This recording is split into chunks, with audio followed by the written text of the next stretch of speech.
আচ্ছা, আজকে আমরা যে টপিকটা নিয়ে ডিসকাস করব সেটা হচ্ছে পার্সেন্টেজ। তো পার্সেন্টেজ কথাটাকে যদি আমরা পার্টে ডিভাইড করি তাহলে আমাদের দুটো ওয়ার্ড আসে, একটা হচ্ছে পার আর একটা হচ্ছে সেন্ট। সেন্ট মিনস হচ্ছে 100। তো পার 100-এর জন্য আমরা যে ক্যালকুলেশনটা করি সেটাকে আমরা কি বলে থাকি, পার্সেন্টেজ।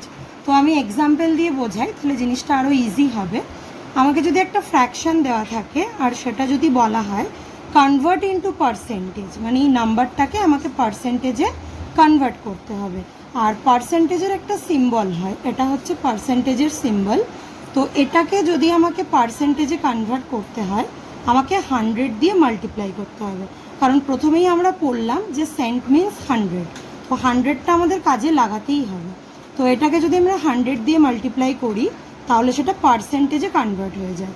তো যখনই আমরা 100 দিয়ে মাল্টিপ্লাই করব আমাদের কিন্তু সাইডে পার্সেন্টেজের সিম্বলটাও দিতে হবে, নাহলে কিন্তু কনভার্টের কোনো মিনিংই থাকবে না। তো এবার নর্মাল যেরকম আমরা সিম্পলেস্ট ফর্মে করি সেরকম করে পার্সেন্টেজটাকে বার করে নেব। যেমন 5 1 5, 5 20 100। তো 2 × 20 40%। তো এইভাবে আমরা কোনো নাম্বারকে বা কোনো ফ্র্যাকশনকে পার্সেন্টেজে কনভার্ট করতে পারি। নেক্সট এবার বলেছে convert the followings into fraction. তো এখানে অলরেডি আমরা দেখতে পাচ্ছি যে আমাদের পার্সেন্টেজের সিম্বলটা দেওয়া আছে। তো পার্সেন্টেজটাকে আমি যতক্ষণ না ওঠাবো আমি সেটাকে ফ্র্যাকশনে কনভার্ট করতে পারবো না।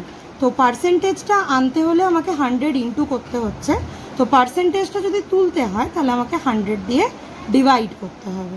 তাহলে আনতে হলে মাল্টিপ্লাই আর তুলতে হলে ডিভাইড। তো 0 0 কেটে গেল, 2 3 যা 6, 2 5 যা 10। তাহলে এটার আনসার হলো 3/5। নেক্সট বলেছে এটাকে ডেসিমেলে কনভার্ট করতে। তো এখানেও পার্সেন্টেজ আছে, তো পার্সেন্টেজ থেকে আমি যাই করি না কেন আমাকে আগে পার্সেন্টেজটা তুলতে হবে। তো সেম কাজ করব, 75 ডিভাইডেড বাই 100।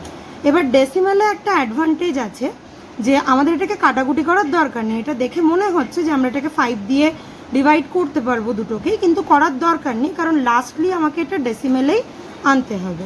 তো এখানে দুটো 0 আছে, তো আমি যদি নাম্বারটা লিখে দুটোর আগে পয়েন্ট বসিয়ে দিই তাহলে সেটা আমার ডেসিমেলে কনভার্ট হয়ে যাচ্ছে। তো এটা হচ্ছে একদম বেসিক কিভাবে আমরা পার্সেন্টেজকে বানাবো বা পার্সেন্টেজ থেকে ফ্র্যাকশন বানাবো আর পার্সেন্টেজ থেকে ডেসিমেল বানাবো। Thank you.